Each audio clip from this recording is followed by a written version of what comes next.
내가 그리스도와 함께 십자가에 못 박혔나니 그런즉 이제는 내가 사는 것이 아니요 오직 내 안에 그리스도께서 사시는 것이라. 이제 내가 육체 가운데 사는 것은 나를 사랑하사 나를 위하여 자기 자신을 버리신 하나님의 아들을 믿는 믿음 안에서 사는 것이라. 아멘. 오늘 말씀의 제목은 흔들리지 않는 믿음이라는 제목을 함께 말씀을 나누고자 합니다. 좀 더 길게 제목을 좀 드리면 하나님과 친밀한 관계로 더 이상 흔들리지 않는 우리의 믿음이라고도 할 수 있을 것 같습니다. 정말 믿음을 지키기가 쉽지 않은 시대에 살아갑니다. 시대적으로도 그렇고 세상의 뉴스만 봐도 정말 우리의 마음을 무너뜨릴 만한 그러한 사건들이 계속 일어나고, 교회도 또 가정에서도 계속해서 우리가 믿음을 지키고 하나님을 계속해서 붙잡고 있기에 너무나 눈에 보이는 것들이 우리를 유혹하고 또 눈에 보이는 것들이 우리를 흔들리게 만드는 그러한 시대 가운데 살아가고 있는 것 같습니다. 오늘 본문의 배경인 이 갈라디아 지역도 비록 2000년 전이었지만 그러한 상황 가운데 있었습니다. 배경인 갈라디아는 한 도시가 아니라 사도 바울이 1차, 2차 전도 여행 때 전도했던 안디옥과 이고니움과 르스트라, 더베와 같은 여러 도시를 포함하고 있는 소아시아의 한 지역을 갈라디아라고 불렀습니다. 이 지역은 바울의 1, 2차 전도 여행에서 목숨을 걸고 복음을 전했던 아주 중요한 지역입니다. 그런데 이곳에 다른 복음을 전하는 사람들이 나타나기 시작합니다. 오늘 본문 아니지만 우리 갈라디아서 1장 6절에서 8절까지의 말씀을 우리 화면을 보고 같이 함께 읽겠습니다. 6절에서 8절까지의 말씀입니다. 시작.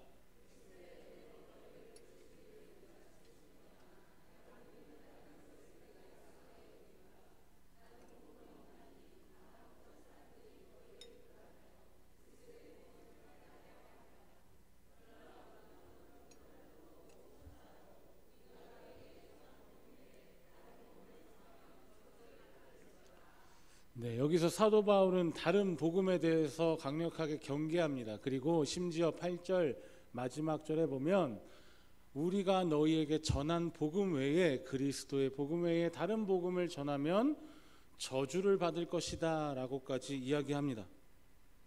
이들이 전한 다른 복음은 다시 할례를 강조하는 것이었습니다. 그런데 이들이 전한 할례는 단순한 어떤 할례 의식이 아니라 그리스도의 십자가를 할례로 대체하려던 것이었습니다. 쉽게 말해서 이 다른 복음이라는 것은 이제 새롭게 시작된 기독교가 아니라 유대교였던 것입니다.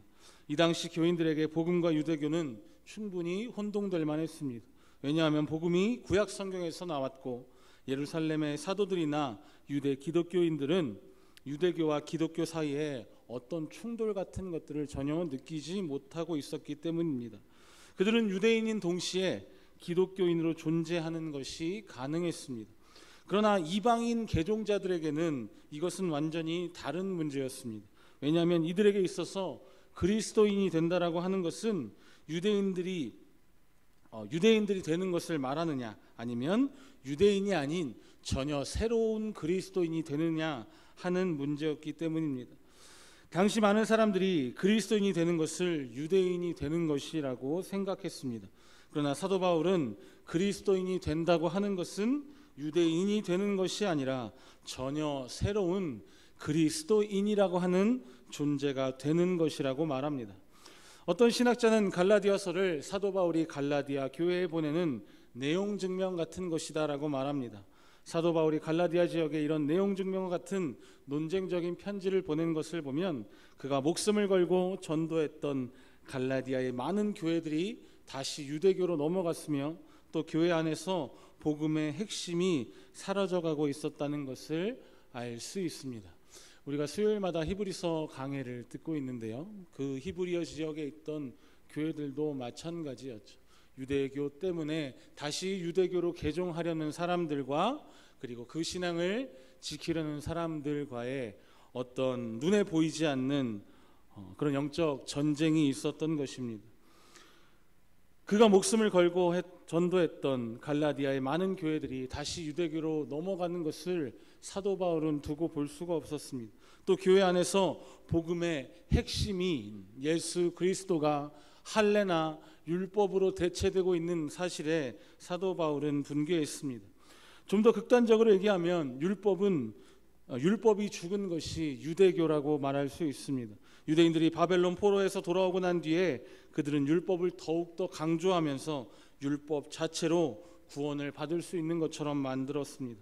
구약시대 하나님께서 이스라엘 백성들에게 주신 율법은 하나님 나라의 법입니다. 그리고 그 안에는 영혼을 살리는 복음이 들어있습니다. 그러나 그리스도가 오시기 전에는 인간이 스스로의 힘으로 이 율법을 다 행할 수가 없기 때문에 하나님께서는 율법을 통해서 인간의 죄성을 알게 하셨고 자신의 부족을 깨달아서 더욱 믿음으로 하나님께 나아오기 위한 한 방편이기도 했습니다. 그러니까 율법은 그 자체로 사람을 구원하는 것이 아니라 더욱더 자신을 의지하지 않고 부족함을 깨달아서 하나님께 나아가게 하는 간접적인 효과를 나타내는 것이 그 특징이라고 할 수 있습니다. 그래서 구약시대 이스라엘 백성들은 늘 재물을 가지고 하나님께 나아가야만 했습니다. 나아가서 그리스도가 오시기를 기다리게 하는 것이 그 목적이었는데 유대인들의 열정이 율법 자체를 구원의 수단으로 만들어버렸고 그래서 사람들에게 그 율법을 강요하게 되는 지경까지 이르게 된 것입니다. 결국 사람들은 유대교를 율법으로 오해하고 있었고 마치 복음이 율법과 부딪히는 것처럼 생각하고 있었는데 복음은 유대교와 맞지 않는 것이지 율법과 다른 것은 아니었던 것입니다. 바울이 말하고자 하는 복음과 율법은 하등 잘못된 것이 아니었고 잘못된 것이 있다면 유대교라는 것 자체가 잘못이었다는 것입니다. 유대교는 하나님의 구원의 범주 바깥으로 나간 것이기 때문이었습니다. 마치 이스마엘이 밖으로 나갔던 것처럼 유대교는 하나님의 구원에서 이미 밖으로 나간 것이기 때문에 유대교를 믿으면 유대교로 개종하게 되면 구원을 받지 못한다는 사실을 사도 바울은 경고하고 있었던 것입니다. 이것은 마치 천주교와 개신교의 관계를 생각하게 하기도 합니다. 사람들 중에는 이 개신교가 이 천주교인 가톨릭에서 나왔다고 생각하는 사람들이 의외로 많습니다. 그러나 개신교가 가톨릭에서 나온 것이 아닙니다. 원래 하나의 교회로 내려오다가 교회가 말씀을 떠나 우상과 미신에 빠지니까 교회를 다시 바른 원위치로 돌리려고 한 것이 종교 개혁이었던 것입니다. 그러나 가톨릭은 그것을 거부하고 진리 밖으로 나가버렸습니다. 그러니까 가톨릭이 초대교회에서 시작된 바른 교회라는 범주에서 나간 것이지 가톨릭에서 개신교가 시작된 것이 아니라는 것입니다. 오늘날에도 우리를 흔들리게 만드는 이러한 다른 복음들이 있습니다. 기본적으로 이단, 사이비 종교 같은 종교의 범주에 있는 것들이 있습니다. 어제 청년들과 오늘 11시에 뵙던 헌금 특송 연습을 마치고 집에 갔는데 마침 그것이 알고 싶다라는 방송을 보게 됐습니다. 보신 분도 계시겠지만 교회와 목사라는 타이틀로 소개되는 것 자체가 굉장히 불쾌할 정도로 이미 검색해 보니까 2014년도에 예장 합신총회에서 이단으로 규정된 은혜로 교회라는 곳이 나오고 그 교회 담임 목사라고 하는 사람이 등장했습니다. 목사라고 주장하는 사람은 자신이 성령의 예언을 전달할 이 세상에서 한 명뿐인 유일한 그릇이라고 자신을 소개하고 있고 더 좀 안타깝고 참혹한 것은 그들 스스로가 타작마당이라고 불리는 그래서 자신들을 스스로 정결케 하는 의식을 행하고 있었던 것입니다. 사이비적이고 굉장히 폭력적인 의식을 통해서 자식이 부모를 때리고 부모가 자식을 때리고 성도들이 서로에게 폭력을 행사하게 하는 끔찍한 일을 저지르고 있었습니다.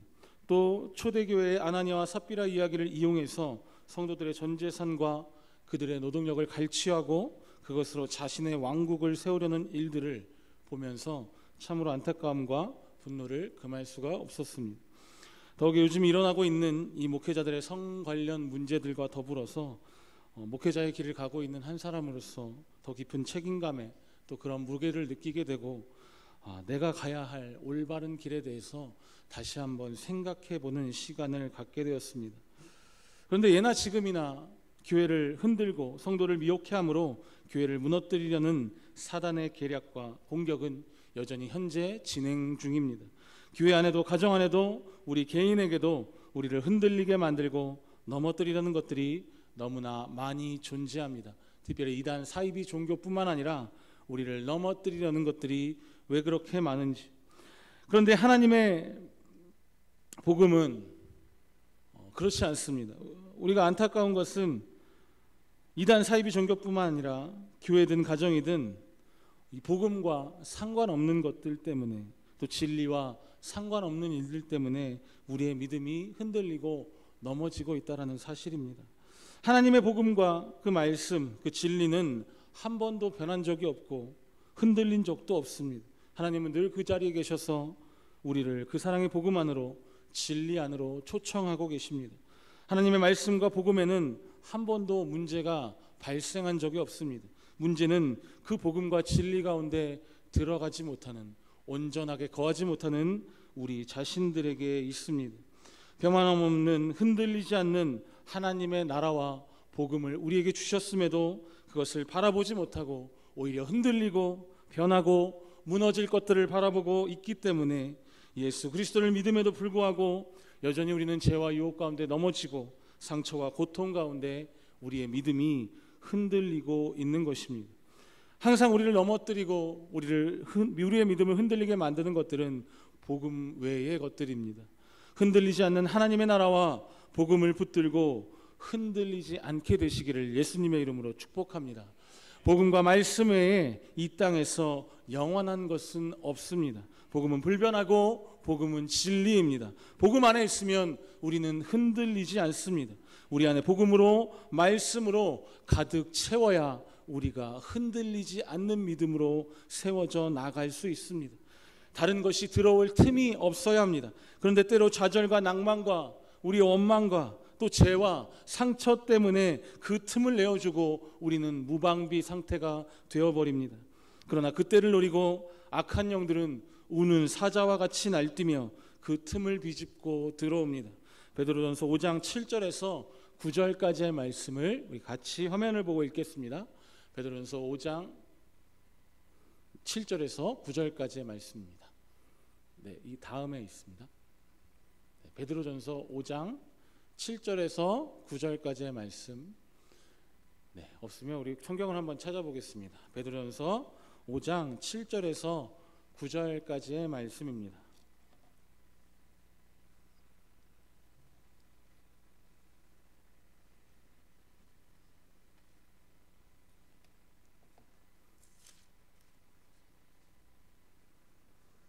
다 찾으셨으면 한 목소리로 함께 읽겠습니다. 시작. 너희 염려를 다 주께 맡기라. 이는 그가 너희를 돌보심이라. 근신하라, 깨어라. 너희 대적 마귀가 우는 사자같이 두루다니며 삼킬 자를 찾나니 너희는 믿음을 굳건하게 하여 그를 대적하라. 이는 세상에 있는 너희 형제들도 고난을 당하는 줄을 알미라. 베드로 사도는 우리를 돌보시는 주께 우리의 모든 염려를 맡기고 우리가 근신하고 깨어 있어서 우리의 믿음을 굳건히 하여 마귀를 대적하라고 말하고 있습니다. 우리의 믿음을 굳건히 하여 흔들리지 않게 되기를 축복합니다. 그렇다면 오늘 본문 말씀인 갈라디아서 2장 20절 말씀을 통해서 다른 복음이 우리에게 들려올 때, 또 때로 복음과 진리를 벗어나서 우리의 죄나 욕심 때문에 우리가 근심하여 흔들릴 때 우리가 어떻게 흔들리지 않는 믿음으로 나아갈 수 있을지 오늘 말씀을 통해 한번 살펴보고자 합니다. 오늘 본문 말씀을 우리 화면을 보고 다시 한번 읽겠습니다. 20절 말씀 같이 읽겠습니다. 시작.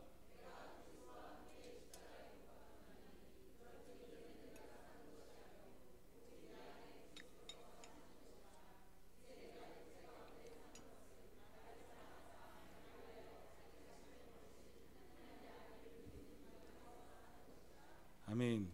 십자가에 못 박혔다는 것은 내가 그리스도와 함께 죽었다는 것입니다. 그런데 그 죽은 내 안에 그리스도께서 살아 계신다는 것입니다. 우리와 함께 하시고 곧 그리스도는 복음인데 그 복음이 내 안에 살아 있다는 것입니다. 그것은 곧 그리스도와 함께 하는 사람, 복음으로 사는 사람은 어떠한 상황에서도 그를 믿는 믿음으로 인해 흔들리지 않게 될 수 있습니다. 혹 우리가 우리 환경 때문에, 사람들 때문에 흔들리고 있습니까? 그렇다면 그들을 바라보지 말고 내 안에 계신 그리스도를 바라보시기를 축복합니다. 내 안에 복음이 채워져 있는지 아니면 다른 것들로 채워져 있는지 우리 시간 한번 돌아봤으면 좋겠습니다. 흔들리지 않는 강한 믿음은 20절 하반절에 보면 곧 그리스도께서 내 안에 살아계신 것을 믿는 믿음, 나를 사랑하시고 나를 위해 죽으신 하나님의 아들이 내 안에 살아계심을 믿는 믿음입니다. 이것을 말로 하니까 좀 쉬운 것 같지만 사실 쉬운 일은 아닙니다. 내 안에 그리스도께서 살아계심을 믿고 살아가는 삶을 우리는 온전히 살아가고 있지 못합니다. 영화나 드라마를 보다 보면 주인공이든 악당이든 그가 행는 행동들을 통해서 그의 가치관이나 또 그렇게 행동하게 된 동기나 목적들도 우리가 시간이 지날수록 알게 됩니다. 그래서 대부분 어떤 행동, 즉 꿈을 실현하기 위해 공부를 하거나 돈을 모으거나 하는 모든 행동들이 다 목적과 동기를 가지고 있고, 그 이전에 그 꿈을 꾸게 되는 것은 그 사람의 평소의 가치관이나 어떤 생각을 가지고 있는지까지 우리가 알 수 있게 합니다. 마찬가지로 우리의 모든 행동의 동기와 목적이 무엇인지, 우리의 기본적인 가치관이 무엇인지 우리의 삶을 통해서 알 수 있습니다. 나의 지금 살아가는 모습을 보면 내 안에 그리스도께서 살아계신 삶을 살고 있는지, 아니면 내 안에 내가 가득 차서 내가 원하는 삶의 모습대로 살아가고 있는지 내 스스로가 너무나 잘 알 수 있다는 것입니다. 나를 위한 것인지 그리스도를 위한 것인지, 내 안에 살아계신 그리스도께서 살아가고 있는 것인지, 아니면 여전히 나는 죽지 못하고 내가 내 삶을 운영하고 내가 내 삶을 통치하고 있는지, 나의 삶의 모습들을 보면, 열매들을 보면 그것을 알 수 있다라는 것입니다. 입으로는 그리스도를 위해 산다고 말하지만 정작 내 행동의 동기는, 그리고 그 목적은 무엇인지 우리는 잘 생각해 봐야 합니다. 내 안에 그리스도께서 살아계셨다면 그분은 어떻게 행동하셨을까를 우리는 늘 유의해야 합니다. 흔들리지 않는 믿음이라는 것은 곧 하나님과 동행하는 믿음입니다. 그리고 그것은 그리스도와 함께 사는 것을 말합니다. 그런데 자꾸 나와 하나님 사이에, 그리스도와 나 사이에 다른 것들을 우리는 끼워 넣기 시작합니다. 그것이 상처가 될 수 있고, 때로는 우리 아픔과 죄와 오해와 욕심과 수많은 것들이 하나님과 나 사이를 비집고 들어옵니다. 그래서 우리는 그리스도와 사이가 멀어져 갑니다. 그런데 그 틈이 벌어질수록 우리의 상처는 더욱더 오래가고, 아픔은 치유되지 않고, 오해와 욕심은 점점 커져만 갑니다. 아까 우리가 읽었던 말씀처럼 우린 틈을 주지 말아야 하는데 계속해서 마귀가 우는 사자같이 두루 찾아다니며 삼킬 자를 찾고 있음에도 우리는 그 틈을 내어주고 있습니다. 저도 상처를 많이 받는 사람입니다. 소심한 A형이어서 말 한마디에도 상처를 받습니다. 그래서 등치는 산만하고 얼굴은 좀 산적같이 생겨도 상처를 많이 받는 스타일인데, 그래서 저는 제 친구들 중에 B형이 다 그렇다는 건 아니지만 B형 친구들을 별로 안 좋아했습니다. 왜냐하면 말하는 것이 좀 거칠고 말끝마다 욕을 하기 때문에 제 친구들 중에서도 좀 와일드한 친구들을 별로 좋아하지 않았는데, 또 그 친구들과 어울리다 보니까 저도 약간 그렇게 변화가는 것도 있는 것 같고, 어쨌든 저도 굉장히 상처를 많이 받는 사람이었습니다. 그래서 수많은 상처를 받고 살아왔습니다. 심지어는 나에게 일어난 일이 아님에도 불구하고 다른 사람에게 일어난 일임에도 그것이 마치 내 일인 것처럼 그렇게 상처를 받기도 했습니다. 그런데 돌이켜 이제 와서 제가 받은 상처의 어떤 종류들을 생각해 보면 대부분 그것들은 예수 그리스도와는 상관없는 어떤 비본질적인 것들이고, 진리와 관계없는 것들 때문에 대부분 상처를 받았다는 것입니다. 살아가면서 한 번도 하나님 때문에 상처를 받은 적은 없습니다. 살아가면서 한 번도 말씀이 내 뒤통수를 쳐서 내가 그 말씀 때문에 배신감을 느끼고 그랬던 적은 한 번도 없습니다. 다 말씀과 하나님과 관계없는 비본질적인 것들 때문에 내가 괴로워하고, 내가 쓸데없이 걱정하고, 내가 쓸데없이 상처를 받고 살아왔구나 하는 것을 느끼게 된 적이 있습니다. 오히려 다른 데서 받은 상처 때문에 하나님을 원망하게 되고, 다른 사람들의 말에서 받은 상처 때문에 하나님과의 관계가 멀어지는 것을 경험했던 적이 있습니다. 그런데 이 얼마나 안타까운 일입니까?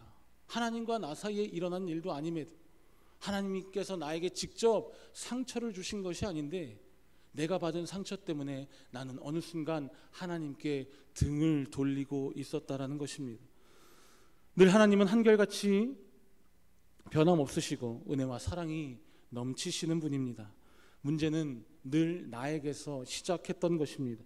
변함없고 사랑이 넘치는 분이 나의 아버지시고 그 아버지가 나와 함께 하시고 심지어 내 안에 계심에도 불구하고 자꾸 다른 것이 생각나고 다른 것이 필요하고 그래서 다른 것에 불만이 생겼던 것입니다.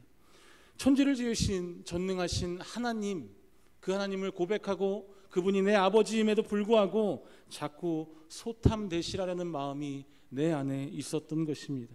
이미 구원이라는 가장 큰 선물, 그분이 나에게 줄 수 있는 최고의 것을 받았음에도 불구하고 그것에 감사하고 그것 때문에 다른 것도 용서가 되는 삶을 살아야 함에도 오히려 자꾸 나를 살살 건드리고 신경 쓰지 않아도 될 것들에 내 마음을 빼앗기며 살아왔던 것입니다.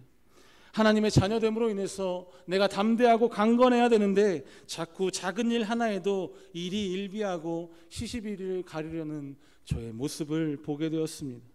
사실 우리 믿는 사람들에게 있어서 오늘 갈라디아서 2장 20절 말씀이 믿어지는 순간 다른 무엇이 필요하겠습니까? 우리를 사랑하시고 우리를 위하여 죽으신 하나님의 아들이 내 안에 계신데 그것이 확실하다면 더 이상 무엇이 필요하고 더 이상 무엇이 불만이겠습니까? 사소한 것, 작은 것은 얼마든지 눈 감아줄 수 있을 만큼 우리는 큰 복을 받았고 큰 은혜를 받은 사람들 아니겠습니까? 하나님은 늘 나에게 최고의 조건을 주셨고 나에게 최고의 것을 선물하셨습니다. 그런데 나는 이미 그것을 받았고 그것을 누리고 살아가고 있음에도 불구하고 다른 것들만 바라보고 다른 것들을 원하며 살아가고 있었던 것입니다. 그렇다면 이것은 누구 편에서의 문제입니까? 우리에게 최고의 것을 주시고 자신의 아들까지 내어주신 늘 변함없으신 하나님의 문제인지 아니면 그렇게 말씀하시는 그 주님 안에 여전히 온전히 거하지 못하는 우리의 문제인지 한번 생각해 보아야 합니다. 상처도 마찬가지입니다. 사람에게서, 관계에게서, 혹은 직장에서, 혹은 여러 가지 상황 속에서 하나님과 상관없이 상처를 받았는데 늘 왜 거기에 동반되어 희생되는 것은 하나님이어야 합니까? 사람 때문에, 관계 때문에, 직장 때문에 뭐 이유가 많지만 정작 하나님 때문은 아닌데 물론 신앙생활을 하고 믿음 생활을 하는 가운데 고난과 핍박이 있을 수는 있겠지만 그럼에도 불구하고 하나님이 우리에게 직접적으로 상처를 주시거나 섭섭하게 하신 적은 한 번도 없었습니다. 그런데 아이러니한 것은 그럴 때 가장 멀어지는 건 사람과의 관계 이전에 하나님과 나와의 사이라는 것입니다. 왜 내 안에 살고 계신 그리스도와 함께하는 그 사랑만 가득해야 할 공간에 자꾸 이것저것을 집어넣고 있을까요? 우리의 먹고 사는 문제가 아무리 중요한들 영생의 문제만큼 중요할 수 없습니다. 그런데 우리는 당장 눈앞에 보이는 현실이 너무 급박하고 긴박하기 때문에 그것이 급해서 더 중요한 것을 놓치고 살아갑니다. 비본질적인 것들 때문에 본질이 흐려지고 진리가 아닌 것들 때문에 진리가 왜곡되고 중요한 것들 때문에 가장 중요한 것을 놓치고 살아가고 있지는 않은지 돌아보았으면 좋겠습니다. 우리에게 중요한 것은 그리스도와 함께 사는 것입니다. 어떻게 하면 우리의 삶에서 작은 것 하나라도 하나님을 기쁘시게 할 수 있을까? 그 하나님 앞에서 우리가 거룩한 삶을 살아낼 수 있을까? 그 하나님과 동행하는 삶을 사는 것입니다. 내가 그리스도와 친밀할수록 내가 그리스도의 관계가 점점 더 돈독해질수록 우리의 믿음은 흔들리지 않습니다. 내가 하나님과 더 가까이 더 많은 시간을 동행할수록 나의 믿음은 흔들리지 않습니다. 그런데 우리는 예수님과 또 하나님과 우리 아버지이심에도 불구하고 별로 친하지 않습니다.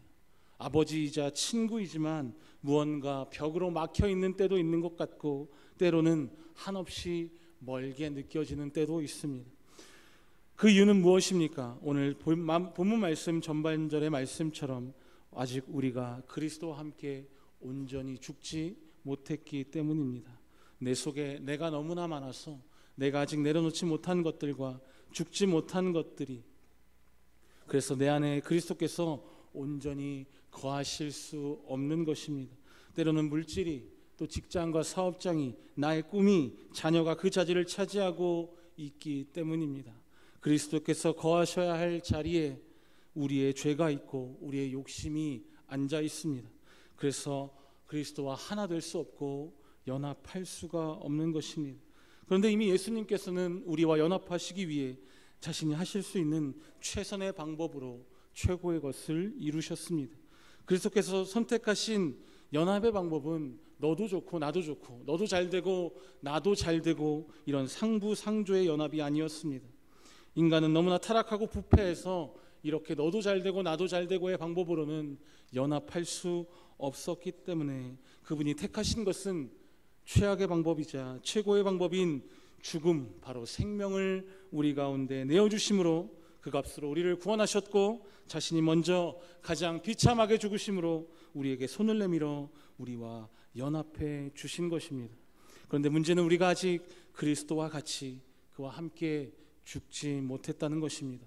우리는 늘 준비만 하고 있고, 늘 간만 보고 있고, 기회만 엿보고 기다리고 있습니다. 그러나 믿음은 결단입니다. 지금 여기서 하는 것입니다.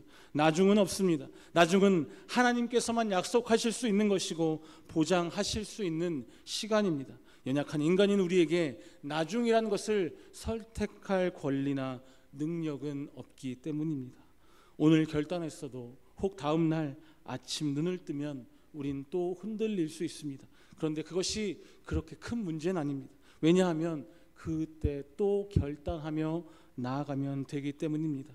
오늘 주시는 은혜로 새롭게 결단하며 나아가면 됩니다. 또 흔들린 때가 찾아온다면 또 결단하고 하나님을 바라보고 나아가야 합니다. 단 나를 바라보지 말고 나와 함께 하시는 그리스도를 바라보며 나아가야 합니다. 그래서 하나님께서 우리와 함께 하시는 것 같습니다. 그래서 우리가 다 큰 것 같아도 우리를 버려두지 않으시고 늘 곁에 계시는 것 같습니다. 우리가 흔들려도 아버지를 바라보고 다시 새 힘을 얻으라고, 다시 일어서라고, 다시 결단하고 나아가라, 그렇게 지켜보시고 그의 필요한 은혜들을 날마다 우리에게 부어주시는 것 같습니다. 한 가지 일화가 있습니다. 농담 반 진담 반의 이야기인데요. 무소유로 살고 있는 김용희 선교사라는 분이 있습니다. 선교사님의 이제 사모님이 돈 얘기를 꺼내니까 이 선교사님은 무소유로 살고 있고 항상 그때그때 필요한 건 하나님께 기도해서 이제 구하는 이제 그런 방법으로 이제 삶을 살아가고 있는데, 오늘 사모님께서 돈 얘기를 꺼내니까 사모님께 이렇게 얘기했다고 합니다. 당신은 하나님이 아버지요 아니면 시아버지요? 라고 물었습니다.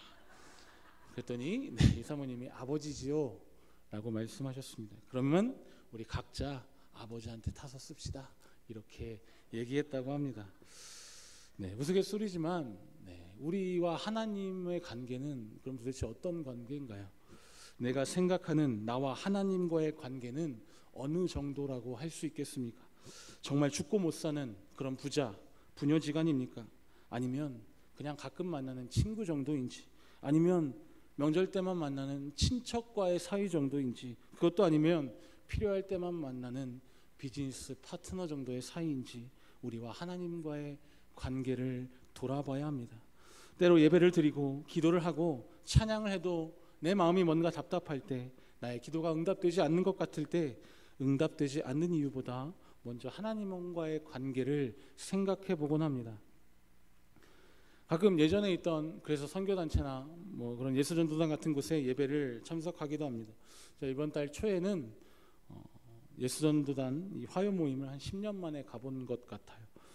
예배하기 위해 온 청소년, 청년들을 보니까 가슴이 좀 벅차기도 했고, 그들을 보니까 다시 제 안의 열정이 좀 살아나는 것 같아서 기쁜 시간이었습니다.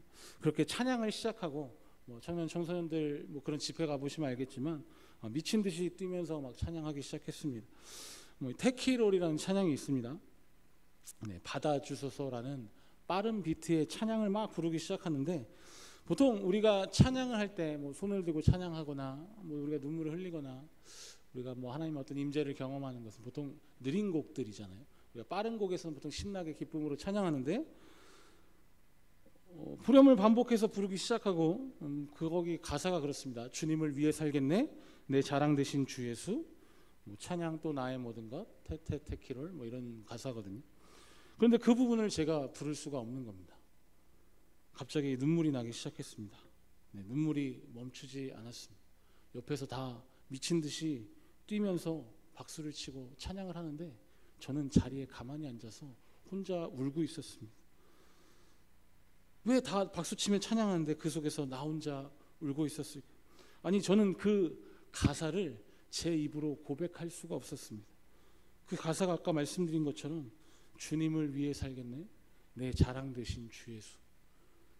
주님을 위해 살겠다고 여기까지 지금까지 달려왔다고 생각했는데, 그래도 조금은 예수님을 자랑하는 삶을 살았다고 생각했는데, 갑자기 그 순간 그것을 고백하려고 보니까 너무나 내 자신이 부끄러운 겁니다.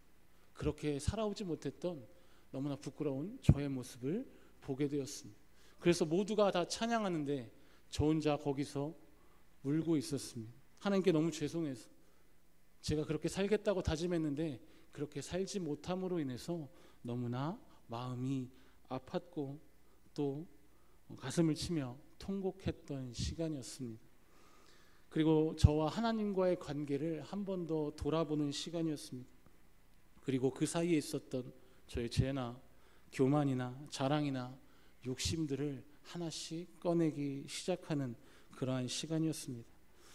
물론 우리가 하나님과의 관계를 인간관계와 동일선상에 놓고 볼 수는 없습니다. 그러나 그럼에도 불구하고 하나님은 우리와 가장 친밀한 관계이기를 원하십니다. 내가 지금 기도를 부탁하고 있는, 내가 기도를 하고 있는 이 하나님과의 관계가 가끔 보는 친척에게처럼 하고 있는 것인지, 아니면 정말 비즈니스 파트너에게 부탁하고 있는 것인지 우리가 한번 생각해 볼 필요가 있습니다. 내가 정말 아버지에게 기도하고 아버지에게 내 것을 맡기고 부탁하고 있는지, 아니면 친구보다 못한 사이임에도 뻔뻔하게 가서 그렇게 기도하고 있는 것인지. 물론 그럼에도 불구하고 하나님 우리를 사랑하시기 때문에 우리의 기도를 들어줄 때가 있지만, 그러나 기본적으로 우리가 그 아버지와의 관계가, 나와 아버지가 어떤 관계로 머물러 있는지를 한번 돌아볼 필요가 있습니다. 그런데 우리 신앙이 어린아이의 시기를 지나 성장했음에도, 장성했음에도 여전히 사업적인 관계를 유지하고 있다면 그것은 문제가 있습니다. 하나님과의 관계가, 그분에게 구하고 있는 나의 기도가 여전히 일방적이고 나의 목적의 성취만을 위한 기도인지, 아니면 아버지와 나와의 관계를 생각하면서 드리는 기도인지, 우리가 무엇인가를 했기 때문에 무언가를 주신다는 뭐 그런 공로신앙을 이야기하는 것이 아니라 아버지와 자녀의 관계입니다. 우리 가정에서도 그렇지 않습니까? 부모는 자녀가 자랄 때만 양육하는 존재가 아닙니다. 잘하든 못하든 내 자녀이기 때문에 양육하는 것이죠. 자녀가 한 가정에서 온전히 성장했다면 자신의 일만 돌보는 것이 아니라 그가 장성했을 때 가정의 일도 돌보아야 할 것이고 또 부모의 일도 돌보아야 할 것입니다. 그렇게 부모님도 생각하며 행동하는 것이 온전히 성장한 자녀의 모습이라고 할 수 있을 것입니다. 그런데 그 하나님의 자녀된 우리는 어떠한 모습으로 성장해 왔는지, 여전히 나는 나의 이득만을 생각하며 아버지와의 관계를 유지하고 있는지, 아니면 이제 나도 아버지의 나라와 아버지의 마음을 좀 헤아려 드리는 그런 자녀의 모습인지 한번 돌아보아야 합니다. 우리가 하나님과의 온전한 관계를 이룰 수만 있다면, 그래서 그 아버지가 늘 내 안에 살아계시고 그 아버지께서 말씀하시는 대로 우리가 살아갈 수만 있다면 우리는 어떤 상황에서도 흔들리지 않는 믿음을 소유하게 될 줄로 믿습니다. 많은 사람들에게 교회에 다니는 이유에 대해서 질문을 하면 대부분 천국에 가려고 다닌다고 합니다. 행복하기 위해서 교회를 다닌다고 하는 사람도 있습니다. 물론 틀린 말은 아닙니다. 그렇다면 왜 천국에 가고 싶냐고 물었습니다. 그랬더니 행복하기 위해서, 영생을 위해서, 이것도 틀린 말은 아닙니다. 그런데 우리가 왜 천국에 가고 싶어 하는가? 그 천국이라는 곳이 금과 보석으로 온갖 멋진 것으로 꾸며져 있고 그곳에 내가 받을 상급이 있고 아프지 않고 행복하기 위해서 가는가? 물론 맞을 수 있지만 그렇다고 정답이라고 할 수 없습니다. 우리가 천국에 가는 궁극적인 이유는 하나님이 그곳에 계시기 때문입니다. 아버지를 만나러 가는 것입니다. 휘황찬란하고 꿈에서만 나올 법한 그런 공간에 갔다고 천국이 아니라 막상 갔는데 거기 하나님이 계시지 않는다면 거기는 천국이 아닙니다. 하나님이 계신 곳이 천국입니다. 우리의 물질 개념으로 생각해 보았을 때 마치 천국은 휘황찬란하고 멋진 곳이라는 생각이 먼저 들지만 제가 생각할 때 천국은 하나님이 먼저 계셔야 합니다. 우리를 맞아주실 하나님이 계시지 않으면 그곳은 천국이 될 수 없습니다. 여기서 우리는 우리와 하나님과의 관계를 생각해 볼 수 있습니다. 내가 신앙생활을 하고 있는 궁극적인 목적이 아버지를 만나기 위함인지 아니면 단순히 천국이란 장소에 가고 싶은 것인지, 그래서 내가 행복하기 위해 아프지 않기 위해 가려고 하는 것인지, 그 아버지를 만나기 위해 가고 싶은 것인지 생각해 보아야 합니다. 그런데 아버지를 만나는 것이 목적이 아니라면 우리는 천국에 갈 필요가 없습니다. 거긴 천국이 아니기 때문입니다. 그런데 이 땅에서도 별로 아버지가 그립지 않고 아버지와 가깝지 않고 아버지와 사이가 좋지 않은데 죽어서 천국에 가면 우린 마냥 기쁘겠습니까? 마냥 행복할 수 있을까? 이런 생각을 한번 해보았습니다. 그렇다면 반대로 우리가 하나님과 정말 친밀하게 살아왔다면, 동행했다면 우리가 죽지 않아도 이 땅 가운데서도 천국의 삶을 살아갈 수 있다는 것입니다. 우리 찬양의 가사처럼 높은 산이 거친 들이 초막이나 궁궐이나 내 주 예수 모신 곳이 그 어디나 하늘나라인 것처럼 우리가 그 주 예수와 동행할 때 우리는 천국을 경험하며 살아갈 줄로 믿습니다. 탕자가 집에 돌아가기로 마음을 먹을 수 있었던 것은 아버지 때문이었습니다. 그래도 아버지께 자신을 품꾼으로라도 봐주기를 갈망하며 아버지께로 갔던 것입니다. 그곳에 아버지가 계시지 않았거나 혹 아버지가 이미 돌아가셨다면 탕자는 집에 돌아갈 이유도 없고 돌아가 봐야 그 누구 하나 그를 반겨줄 사람이 없습니다. 하나님과 친밀한 관계를 맺으시기를 축복합니다. 그래서 이 땅에서도 정말 죽고 못 사는 그러한 부자 부녀지간으로 우리가 이 다음에 예수님 만났을 때, 우리가 하나님 만났을 때 얼마나 반갑고 기쁘겠습니까? 그 소망을 꿈꾸며 살아가는 저와 여러분 되시기를 축복합니다. 이제 말씀을 마치겠습니다. 하나님과 동행하기를 원하십니까? 나는 죽고 예수께서 내 안에 사시는 삶을 꿈꾸십니까? 우리가 예배의 자리로, 기도의 자리로 나아가야 합니다. 그래서 내 안에 있는 수많은 저의 욕심들을 벗어버리고 그리스도와 함께 죽기로 결단해야 합니다. 그리스도와 연합해야 합니다. 예수님과 하나 되어야 합니다. 나는 죽고 나를 사랑하사 자기 몸 버리신 예수 그리스도께서 내 안에 살아계심을, 그분이 일하심을, 그분이 나를 이끄시고 역사하심을 믿으시기 바랍니다. 어떠한 작은 틈도 나와 하나님 사이에, 나와 그리스도와의 관계 안에 틈타지 못하도록 내 안을 그리스도와 복음과 말씀으로 꽉꽉 채우시기를 축복합니다. 내 안에 계신 예수님과 날마다 교제하십시오. 내 안에 있는 괴로움, 절망, 두려움, 건심, 걱정 모든 것들 예수님 앞에 토해내시고 그분의 위로의 말씀, 또 그분의 말씀에 순종하는 삶이 되기를 원합니다. 그분이 원하시고 바라는 것은 무엇인지 말씀을 통해 매일매일 알아가는 저와 여러분의 삶이 되었으면 좋겠습니다. 그래서 더욱더 친밀한 아버지와 우리와의 관계를 만들어 가시길 축복합니다. 우리는 연약합니다. 그래서 넘어질 것이고 다시 쓰러질 것입니다. 그런데 계속해서 넘어져 있고 쓰러져만 있진 않을 것입니다. 점점 넘어지고 쓰러지는 횟수도 줄어들게 될 것입니다. 하나님과 그리스도의 관계가 깊어질수록 우린 더 빠르게 일어나고 더 빠르게 회복될 것입니다. 그리고 결국 우리는 어떠한 것에도 흔들리지 않는 강한 믿음을 소유하게 될 줄로 믿습니다. 오늘 저와 여러분은 하나님 아버지와 어떤 관계를 맺고 있습니까? 예수 그리스도와 함께 십자가에 못 박혀 죽은 삶입니까? 아니면 죽을 준비만 하고 있습니까? 예수께서 내 안에 살고 계십니까? 아니면 다른 것들이 그 자리를 차지하고 있습니까? 오늘 우리 안에 우리가 그리스도와 함께 죽고 우리 내면의 자리를 예수님께 내어드리실 수 있기를 축복합니다. 그리스도와 함께 십자가에 못 박혀 죽은 사람은 내 안에 그리스도 성령께서 거하심으로 성령이 거하는 사람은 인격과 성품이 또 그의 삶이 변화될 줄로 믿습니다.